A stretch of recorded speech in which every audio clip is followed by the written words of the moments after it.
नमस्कार। ये महाभारत कथा पूरी तरह से वेद व्यास महाभारत के ऊपर आधारित है।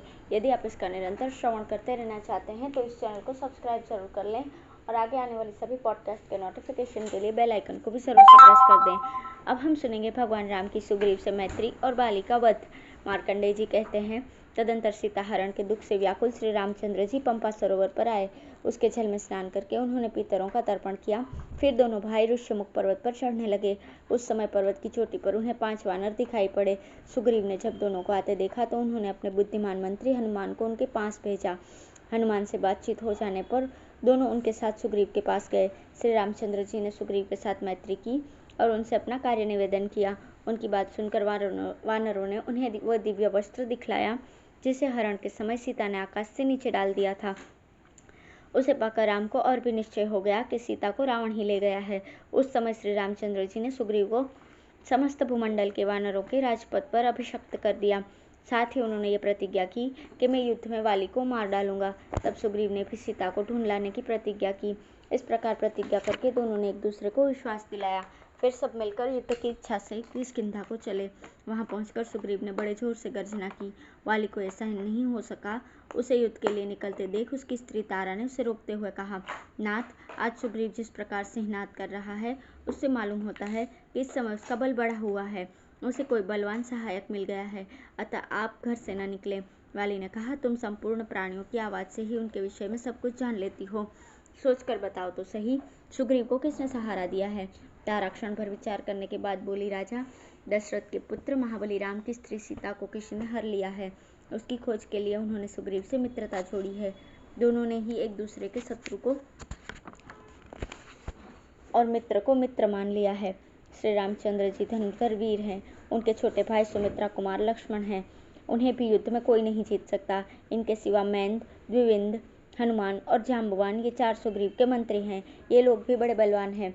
अतः इस समय रामचंद्र जी के बल का सहारा लेने के कारण सुग्रीव तुम्हें मार डालने में समर्थ है। तारा ने यद्यपि उसके हित की बात कही थी तो भी उसने उसके ऊपर आक्षेप किया और किष्किंधा गुफा के बाहर निकल आया। सुग्रीव माल्यवान पर्वत के पास खड़ा था। वहां पहुंचकर वाली ने उसे कहा, अरे, तू तो अपनी जान बचाता फिरता था। पहले अनेकों बार तुझे युद्ध में जीतकर भी मैंने भाई जानकर जीवित छोड़ दिया था। आज फिर मरने के लिए क्यों जल्दी आ पड़ी। उसकी ये बात सुनकर सुग्रीव भगवान राम को सूचित करते हुए हेतु से वचन भरे शब्द बोले, भैया, तुमने मेरा राज्य ले लिया, स्त्री छीन ली, अब मैं किसी के आश्रय जीवित रहूं, यह सोचकर मरने चला आया हूँ।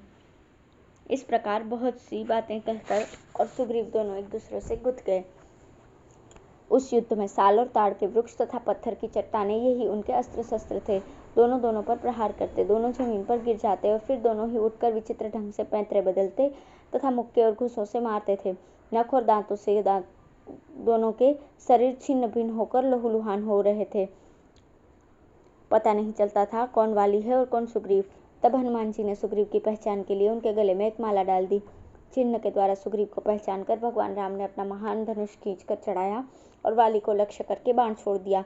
वो बाण वाली की छाती में जाकर लगा। वाली ने एक बार अपने सामने खड़े हुए लक्ष्मण सहित भगवान राम को देखा और उनके इस कार्य की निंदा करता हुआ वो मूर्छित होकर जमीन पर गिर पड़ा।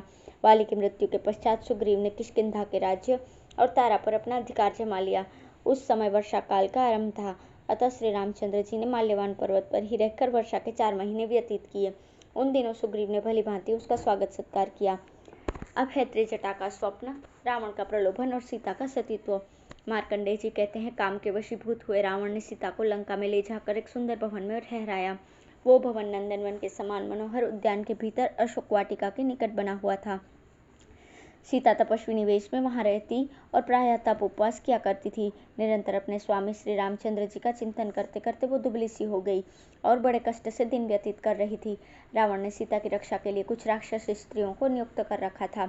उनकी आकृति बड़ी भयानक थी। कोई फरसा लिए हुए थी, कोई तलवार, किसी के हाथ में त्रिशूल था तो किसी के हाथ में मुदगर, कोई जलती हुई लाठी लिए रहती थी। वे सब के सब सीता को सब ओर से घेर कर बड़ी सावधानी के साथ दिन रात उसकी रक्षा किया करती थी। वे बड़े विकट वेश बनाकर कठोर स्वर में सीता को धमकाती हुई आपस में कहती थी, आओ हम सब मिलकर इसको काट डालें और तिल के समान टुकड़े टुकड़े कर कर बांट कर खा जाएं। उनकी बातें सुनकर एक दिन सीता ने कहा, बहनों, तुम लोग जल्दी मुझे खा जाओ, अब इस जीवन के लिए तनिक भी लोभ नहीं है। मैं यहाँ अपने स्वामी कमल लोचन भगवान राम के बिना जीना नहीं चाहती। प्राण प्राय के वियोग में निराहार ही रहकर अपना शरीर सुखा डालूंगी, किंतु उनके सिवा किसी दूसरे पुरुष का सेवन नहीं करूंगी। इस बात को सत्य जानो और इसके बाद जो कुछ करना हो सो करो। सीता की बात सुनकर वे भयंकर शब्द करने वाली राक्षसियां रावण को सूचना देने के लिए चली गईं। उनके चले जाने पर एक त्रिजटा नाम की राक्षसी वहां रह गई। वो धर्म को जानने वाली और प्रिय वचन बोलने वाली थी। उसने सीता को सांत्वना देते हुए कहा, सखी, मैं तुमसे कुछ कहना चाहती हूँ। मुझ पर विश्वास करो और अपने हृदय से भय को निकाल दो। यहाँ एक श्रेष्ठ राक्षस रहता है जिसका नाम है अविंध्य। वो वृद्ध होने के साथ ही बड़ा बुद्धिमान है और सदा श्री रामचंद्र जी के हित चिंतन में लगा रहता है। उसने तुमसे कहने के लिए संदेश भेजा है। तुम्हारे स्वामी महाबली भगवान श्री राम अपने भाई लक्ष्मण के साथ कुशल पूर्वक हैं। वे इंद्र के समान तेजस्वी वानर राज सुग्रीव के साथ मित्रता करके तुम्हें छुड़ाने का उद्योग कर रहे हैं। अब रावण से भी तुम्हें भय नहीं मानना चाहिए, क्योंकि नलकुबर ने जो उसको श्राप दे रखा है उसी से तुम सुरक्षित रहोगी।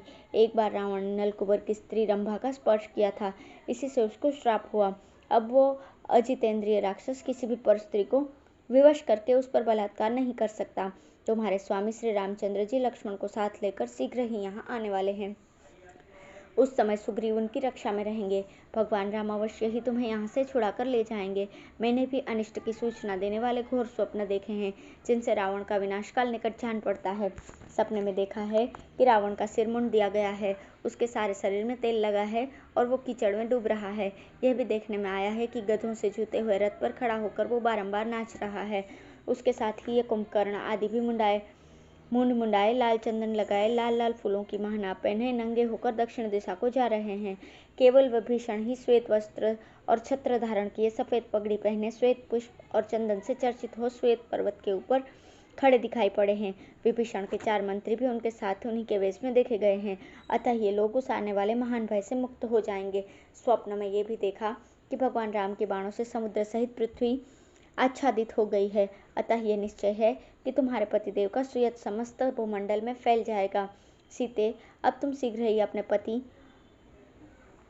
और देवर से मिलकर प्रसन्न होगी। त्रिजटा की ये बातें सुनकर सीता के मन में बड़ी आशा बंध गई कि वे पुनः पतिदेव से भेंट करेंगी। उसकी बात समाप्त होते ही सभी राक्षसियां सीता के पास आकर उसे घेर कर बैठ गईं। वो एक शिला पर बैठी हुई पति की याद में रो रही थी। इतने में ही रावण ने आकर उसे देखा और काम बाण से पीड़ित होकर उसके पास आया। सीता उसे देखते ही भयभीत हो गई। रावण कहने लगा, सीते, आज तक तुमने जो अपने पति पर अनुग्रह दिखाया ये बहुत हुआ। अब मुझ पर कृपा करो। मैं तुम्हें अपनी सब स्त्रियों में ऊंचा आसन देकर पटरानी बनाना चाहता हूँ। देवता, गंधर्व, दानव और दैत्य, इन सब की कन्याएं मेरी पत्नी के रूप में यहाँ विद्यमान हैं। 14 करोड़ पिशाच, 28 करोड़ राक्षस और इनके तिगुने यक्ष मेरी आज्ञा का पालन करते हैं। मेरे भाई कुबेर की तरह मेरी सेवा में भी अप्सराएं रहती है। मेरे यहाँ भी इंद्र के समान दिव्य भोग प्राप्त होते हैं।